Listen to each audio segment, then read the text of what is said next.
It is 2 o'clock, so we're going to get started, and it is just after lunch. So what I'd like for us to do is we've got to kick the 2:30 feeling. This workshop, I have so much information that I want to jam into this. I'm going to need you guys to be at peak performance to be able to work with me, and I need your energy, so I need everybody to get up and give a hug to 3 other people and say, I'm glad you're here. All right. I'm glad you're here. Glad you're here. I want to hug you. Oh yeah, poor Edison didn't get a hug. Glad you're here.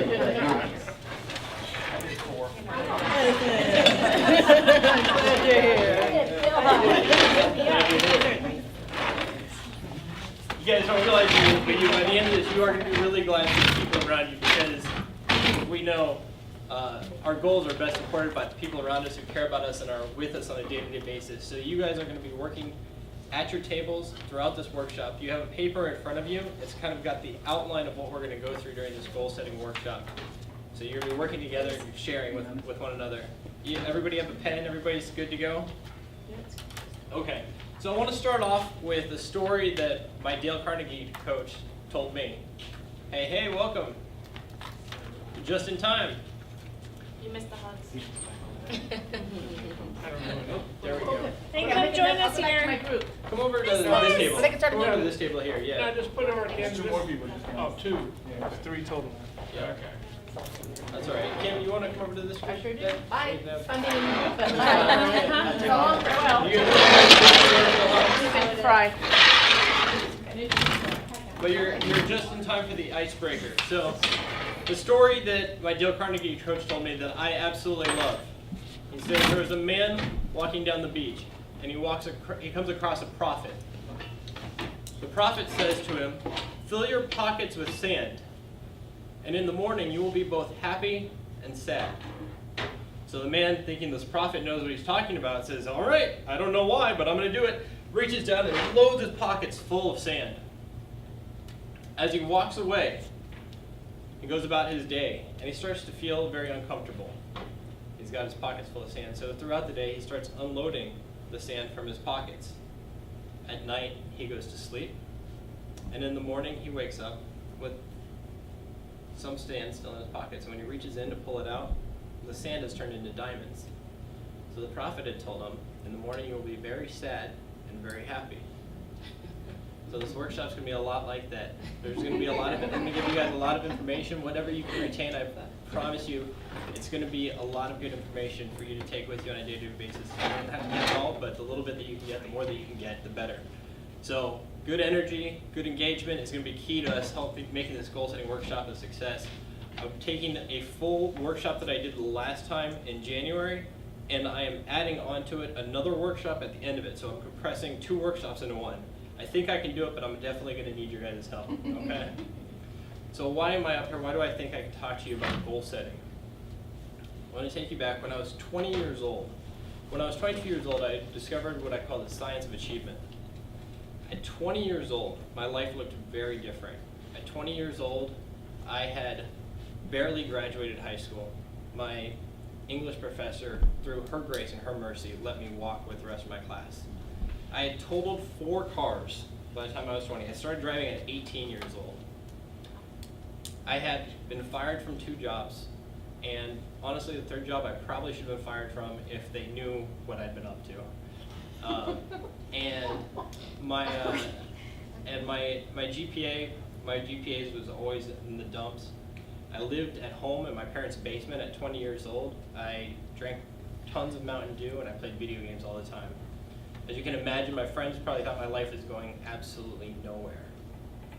Fast forward at 23 years old, 1 year after discovering the science of achievement, I remember the day distinctly. I looked into the mirror, and I finally saw a person looking back at me that I was like, wow, I can be proud of this guy. So the growth that I had in that 1 year was a result of some of this learning that I've got, and I've become so passionate about it over the last 7 years that I'm really excited to share it all with you guys. Last workshop we went through, we covered a lot of information. So what I want to do is, the first thing we're going to do is we're going to recap the first goal setting workshop and bring everything together. Yes. How did you discover the science of it when you were 20 in your in your 22. basement drinking Well, it was Mountain Dew? 2 years How after did you I was 20 discover years that? old. Like, did some epiphany happen to you? Yes, I had ran into a group of people, and this group of people had promised me that basically if I followed what they were showing me and I learned what they were teaching me, that I could live in my basement and I could play video games and drink Mountain Dew all day, every day for the rest of my life. And I thought that sounded pretty cool. Little did I know that what they were going to teach me was really going to not transform what I got out of life, but what I put into life too. So Very cool. thank you for that. So this is, I have this up as the next guy because I feel like Arnold Schwarzenegger is the embodiment of achievement. When you look at what the man has accomplished in his life from an early age of 15, becoming a professional bodybuilder, growing up and becoming an actor and then a politician, regardless of whether you like his political views or you like his acting or you like any of that, he's certainly done what it takes, not only to achieve in his particular field, but to cross the fields of his achievement. One of his quotes was, "Concentrate on your goals. Do not allow others' thoughts to enter your mind. If you allow them to, other things could take your concentration away from your ultimate aim." We're going to talk a lot about our thoughts in this project. But first, we're going to recap the last one. The last goal setting workshop, what we talked about was getting leverage. So we all know about our SMART goals. What are those SMART goals? Specific, measurable, attainable, relevant, time-bound. So we've been there, we've done that before. We added a component onto that type of goal setting called emotional leverage. Now, how does emotional leverage work? I taught you guys this acronym. It's called SEA. You should have them down on your paper there, and you can fill in the blanks. The S is going to stand for the SMART, the E is going to stand for emotional, and the A is going to stand for action. I believe that these are three great components for setting your goals. The SMART goal is awesome for when you have an objective and you have a clear path to it. I believe that if you know that you want to get from that sign to here, and you have a SMART goal, you can increase your time, you can increase your pace, you can increase your speed. The challenge comes if you've ever driven in snow. How hard is it to veer out? How dangerous is it to veer out of these white lanes? I know I'm talking to Florida people. No, that's extremely dangerous. But it's tough, right? You don't want to do it because it's dangerous, and you can't do it easily. And I feel like when we talk about our habits, if we're business people, we become exceptionally good at doing business things, and we can set SMART goals that'll take us to the next level because we know how to measure it and we've got the strategies on. But when we're business people focusing on health goals, or we're health people focusing on business goals, and we're crossing the borders of what we already know, it becomes much more challenging. You guys ever had the experience of trying to change a habit Yes. and failing? No. No one has never failed at setting a habit? I'm too determined. You are awesome. I'm stubborn. That's You what it is. don't even need to be here. That is awesome. I'm stubborn. It's tough to set a new habit, especially when it's outside of your wheelhouse. So what I believe that the emotional leverage gives you is it gives you the ability to pull yourself out of that rut and into a side channel. So why does that work? The last time we talked about this, we talked about how your brain and your heart come into conflict. If you've ever set a habit and you have the experience of doing what you've always done and trying to do something new, or trying to compete with your heart and your brain, you know which one typically wins, right? The principle behind using emotional leverage to set your goal is that our goals, think about it this way. Here's the best way I can condense the last hour into it for you. What is the thing that makes people change the most? Their desire. They want Character? they're happy. What are times when people change the most, or most apt to change? Crisis. Crises. Fear. Death. Life of a newborn, right? That changes your life. Divorce. Fear of cancer. Fear of death. Health problems. We've all been there and we've seen people who've experienced those issues, and in their lives and in those funerals and in those birth moments, we get radical changes in our lives. So why is that? It's because they're really emotional events. And those emotional events are strong enough to jar us out of that rut, out of those tracks that we've created for ourselves, out of those snowbanks. my grandfather. He's 73 years old now, 74 years old now. And he was divorced when he was 30. To this day, when I talk to him about his current marriage, he tells me that the lessons he learned from that divorce and he's carried with him and has helped him to make his marriage successful because they were so strongly ingrained in him. They've been with him for over 40 years. So we learn a lot from the emotional side of things.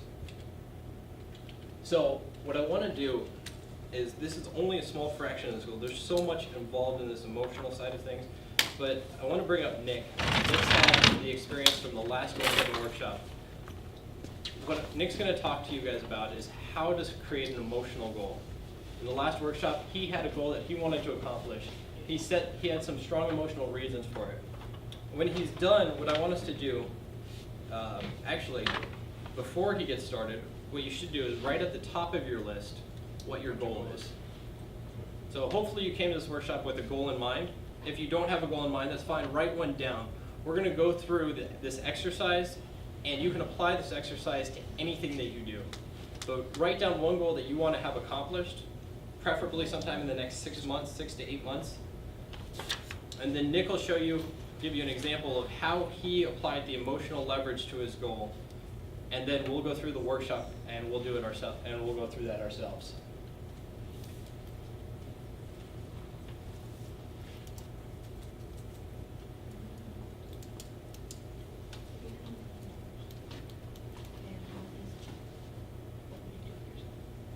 You guys all ready? You guys all have your goal written down?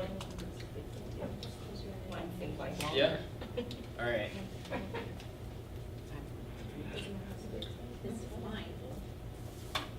All right, Nick. Give me 2 minutes of your. Okay, I'm gonna try to do Bring it it. over It's a here. fast version. Bring it over here. Thank you very much.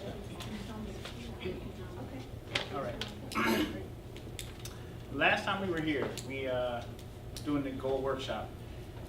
I found the biggest helpful thing for me was how I connected a goal with an emotional part of myself. And I'm a mama's boy, so I use my mother a lot. Not wanting to let her down, giving her something to be proud of. What was your goal, Nick? My goal was to finish writing my book, or at least get it going in a fashion where it's being written to consistently every week.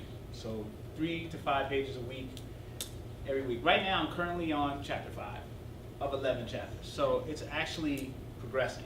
And the more I talk about it, and the more I give it to people, and I talk to people about it, I've seen I'm getting feedback from it. And that feedback is working towards that goal. Now, that day I had a bunch of goals. I actually wrote them down. And I'm just going to give you the quick ones. I wanted to pay some bills, pay some timeshare. I had to take an Indiana trip for my nephew's wedding, which we somehow financed that. Finish my master's program, which I completed just last month. That's my second one. In what? In what? Telecommunications and network management and database securities. Awesome. So I had to repair my house to have it sold. It's sold. I had to buy a new house in Georgia. I'm closing on it August 11th. So, and then just for, again, I put down work on the book. I'm working on that book 5 months. All of these things are things that for me, emotionally, if I don't connect it to myself emotionally, like not letting myself down or not letting someone else down, I find it to be more powerful and impactful. Tell us about your kids on that. How did you connect that with them? Well, with my kids, as far as the house and the my schooling and stuff like that, I give them a reason to understand. Like, for example, my kids can never say to me, "What am I going to college for? I have 3 degrees." You know, this is how you get your foot in the door. And then once you get your foot in the door, it's what you do with that gets you to where you want to be. So, these open doors and opportunities for other people. And then with the house and stuff, they get to see our work, our body of work. Not just me and my wife, who's currently in Georgia. She's been away from her kids for 3 weeks now. The only thing we have is FaceTime. So we implore them to understand that hard work pays off in the end. Give us some bullet points of the emotional points that you made for yourself. I guess the first bullet point is emotionally connecting, it helps me. No, with the actual emotional connections that you made. You said you're talking about your mom. You talked about what that meant. Oh well, with my mom is my world. My mom is everything. She's the pillar of my family. Like she's been the epitome of strength for everything I ever known in my entire life. Like she was a single mother with 4 boys at the age of 25. So I have 2 kids and I'm losing my mind. So I don't know. And I have a partner. Right. She did it on her own, and we're here. So it's like, and all, not to say that my family's better than any other family, because we're just 4 little moral boys from Jersey who happen to make a way for themselves. One thing I realized is, through my mother's strength, we had that. What does this book mean for you and your mom? What's the book about? The book is a story of my life. It's called 40 Years to Heal a Broken Child. So it's kind of like the trials and tribulations that I went through personally that I've overcome and kind of made my own path, blazed my own trail. Excellent. So it's like I said, that's in the I'll in buy the your work. book. That's the work. I'll definitely buy your book too. You have me curious.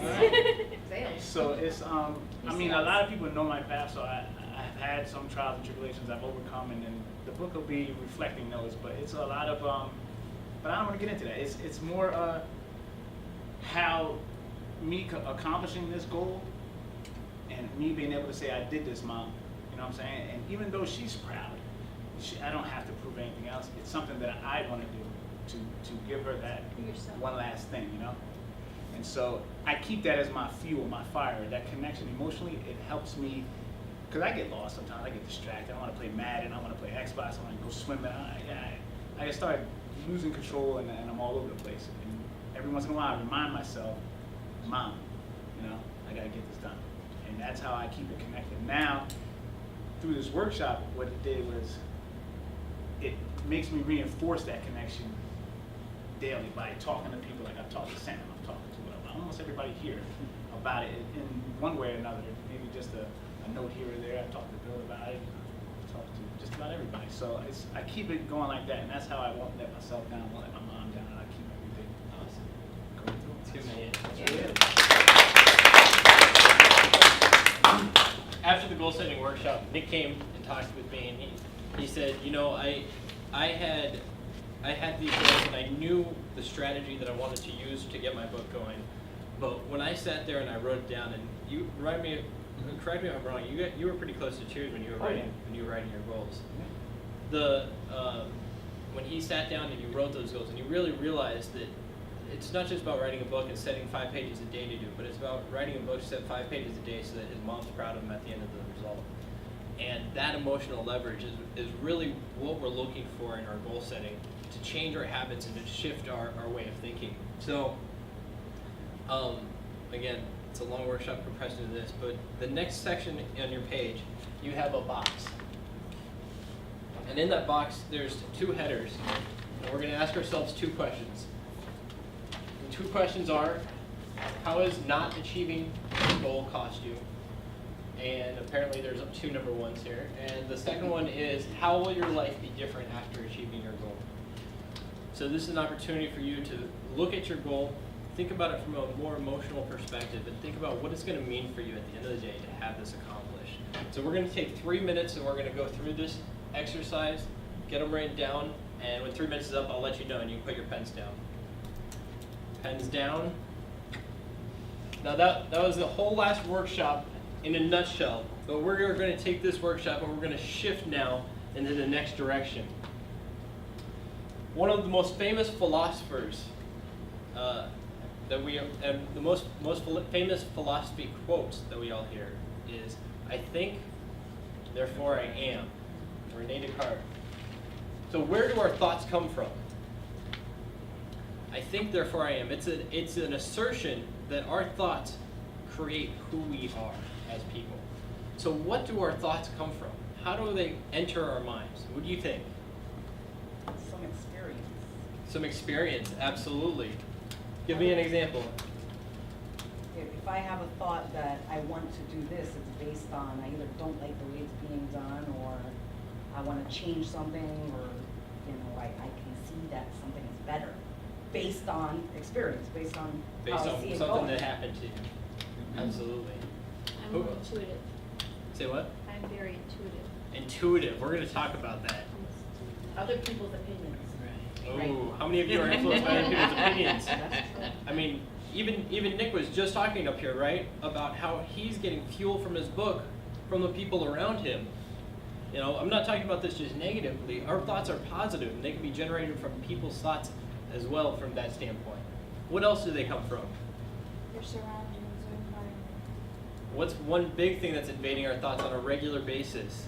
Media. Media. Absolutely. Absolutely.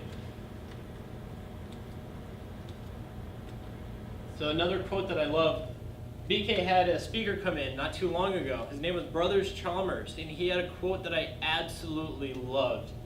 He said, "Our words don't simply describe the world around us. They create the world around us." If you remember his speech, and if you didn't see his speech, you can watch it on YouTube. It was a 14-minute long TED Talk. He said, our words don't simply describe, they create. When you say I do, you create a new existence for your life, a new life with somebody. When you say balls or strikes in baseball, you're creating, whether those are balls or strikes, if you're the umpire, that is. Another quote, book by James Allen, As a Man Thinketh. A brilliant author, and he talks a lot about the science of your thought. And has this quote, BK, would you read that for us? Sure. A man is literally what he thinks, his character being the complete sum of all of his thoughts. That's a deep one. I'll let you guys wrestle with that. So where do our thoughts come from? We hit on the very three that we have up here. Experiences, people, and media. And they are not passively done. Can we agree with that? The people actively try to invade our thoughts. And if they're looking like these kinds of people, you can imagine what kind of thoughts you'd be having, am I right? Some of us have some friends that don't look too different from these guys. They're all on the wall in my office. Larry, Curly, and Mo, that's right. I have a different one. What about Yes. media? How many of you are sick and tired of seeing all the political ads that are going on? Don't turn it on. What about marketing? I think you're immune to it. You are not. How is it that McDonald's has convinced us that this box of acid is going to improve our lives? That this box of acid is happy. Look at how happy Even get me Look at how started. happy those arches are and how happy the kids are in their pictures. They're killing themselves with McDonald's food. Scourge of the earth. There is a war waged on our brain on a daily basis. There is a war being fought for your thoughts, for your emotions, And your money. and your money, and your wallet, and your family, and everything about you is being waged on a daily basis. And it's active. People want your thoughts. People want to change your thoughts. Marketing wants to change. Media wants to change your thoughts. And experience is a little different, but experiences too. How you focus on those are going to change your thoughts. There's a science behind this, and Coach Andrea knows well. This is a science that Tony Robbins is very familiar with and very active in. And it's called neuroassociative conditioning. And the idea of neuroassociative conditioning is that your brain develops pathways. And based on how frequently you follow those pathways, they deepen. Just like those tires in the snow. The first person may have carved that pathway, but the second person deepened it, and the third person deepened it. Until eventually that becomes the best route to take. And it becomes very difficult to jar yourself off of it. And if you think that this is all mumbo jumbo, I encourage you to take a look at the sales training that our sales team is doing here at Horner. The first step that they're learning in their sales training is something called pattern interrupt, and it comes directly from neuroassociative conditioning. And what pattern interrupt does is it says we have these pathways in our brains, and the people that you go to sell to, the people that you go to talk to, have these pathways too. And then for you to penetrate their thoughts and their conscious mind in order to sell them on something new and present them a new idea, a new product, a new thing, You've got to interrupt them and jar them out of that lane that they're in. So neural associative conditioning. It is the conditioning of our brain to associate things to other things around us. And it is one of the key factors why we maintain certain habits and certain patterns of thinking. If you're a biker, this is another great analogy. If you're a biker on a path, those bike paths don't create themselves. Nobody goes out and says, I think I'm going to plow a bike path today. Over time, it happens. The first bike goes through and pats the grass. The second bike goes through and tears up the grass. The third bike goes through, and eventually, you end up with this bike path. And it's great because this bike path now gives everybody a clear path to walk on, a clear path to go on. It's safer. It's all of these things. But God help you if you try and change it. So these are different experiences we input. We have the media, we have our experiences, and we have other people. So right now, what are some of the other people in your life? What are some of the experiences that you might have? What are some of the media that you're exposed to that you think might be entering your thoughts?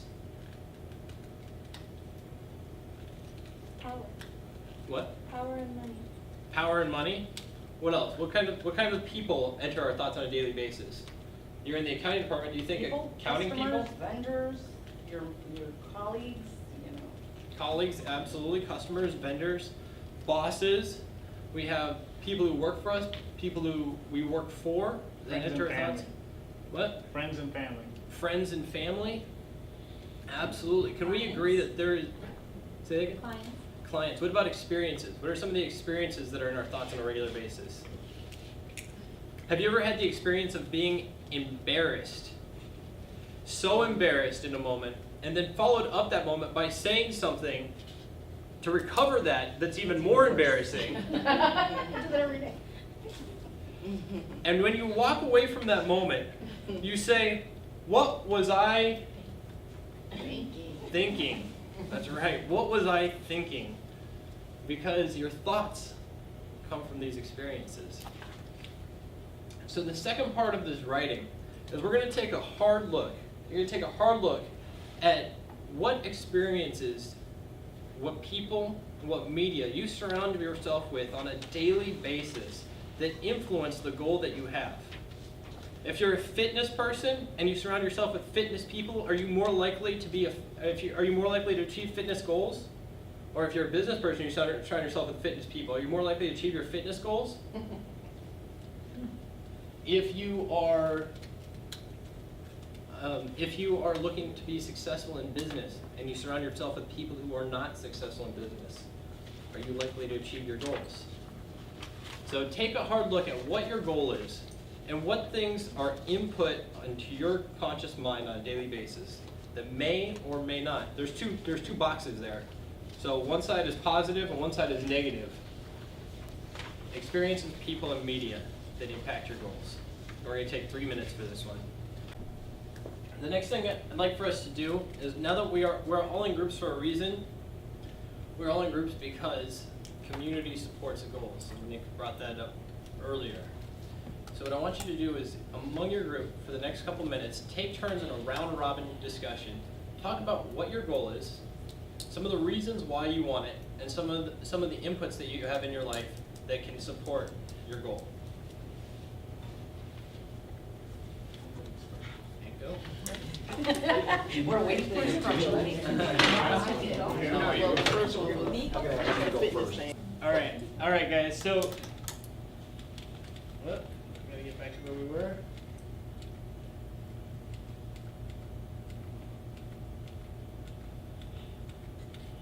All right. So, what do we know about these thoughts that come into our brains? We've taken a look at the emotional, how we can leverage our emotions to get us out of a rut. We've taken a look at some of the thoughts that come in. I'm going to show you an old term. Some of you guys know this. If you've been in IT or if you've been around for a while, you've probably heard of GIGO. What does it mean? Garbage in, garbage out. Garbage in, garbage out. So our brains, garbage in, garbage out. This is an article out of the New England Journal of Medicine, and it shows that the spread of obesity, that obesity is actually spread in social ways. What they mean by that is that a person who puts on weight will encourage the people around them to also put on weight. It's called vice partners. Vice partners, there you go. There's a key word term from Coach Andrea. And I pulled Because this they don't off. want to feel bad doing it all by themselves, so they need friends along. Exactly. So it doesn't seem as bad if someone else is doing it. So it's not just about it's not just about you, it's also about the things around you. So keep this in mind. This input that we have, these experiences that we have, the media that we have, the people around us, they don't just affect you. They affect everyone in your life. If you're a basketball player and you have a kid, how likely is your kid to become a basketball player? Pretty good, right? Part of it's genetic, but most of it is because the inputs that you as a parent take in become outputs for your kid. So as people who are friends, mothers, fathers, sons, understand that what you're putting into your life isn't just affecting you. It's affecting everybody around you as well. So we're going to introduce the S. I intentionally left the S off of the beginning, and Coach Andrea almost caught me. What would the S stand for? EPM, experiences, people, media, self. Self. How often we forget to insert ourselves into our thoughts. So what should you do to change the output is the question here. If you want to change the output of your life, what do you have to do with the experiences, the people, the media, and the self to make that happen?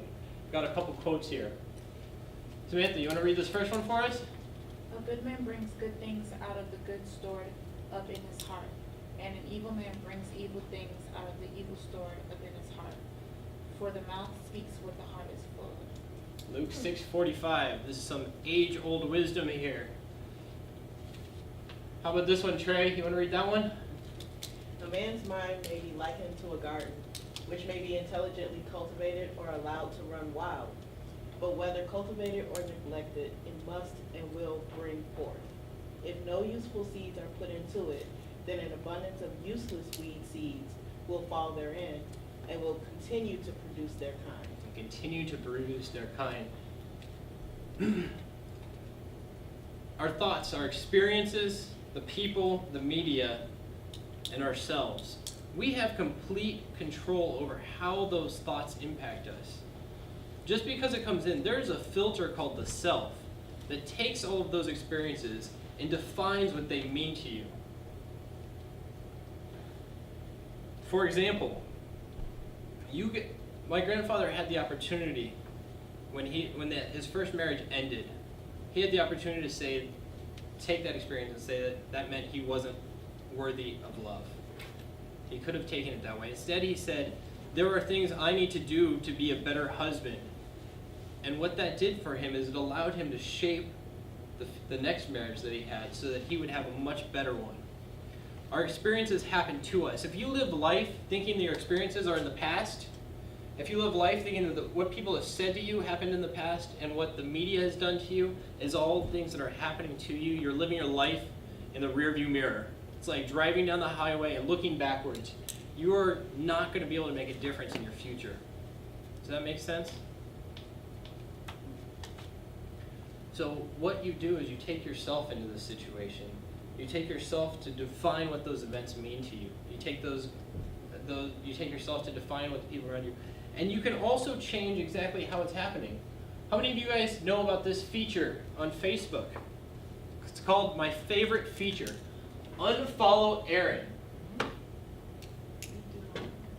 You guys unfollow people on Facebook? Mm-hmm. And who do you unfollow? Who do you unfollow the most? Negative people. Man, don't you wish when your kids were being negative you could unfollow them? When you do the hide all, does it tell people you've hidden them? Does it tell them that you've done those things? No. It does not. We're talking to it technologically. It does not. 90%. There's a statistic that they Show talk me the about. buttons on my phone, please. Like, Jim Rohn talks about a statistic, and actually many people have said it over the years. You're the sum of how many people in your life? The 5 people, right? You tell that to your kids when they're growing up. You say, you're the sum of the 5 people you hang out with. Stop hanging out with the loser over here. Stop hanging out with the person over here.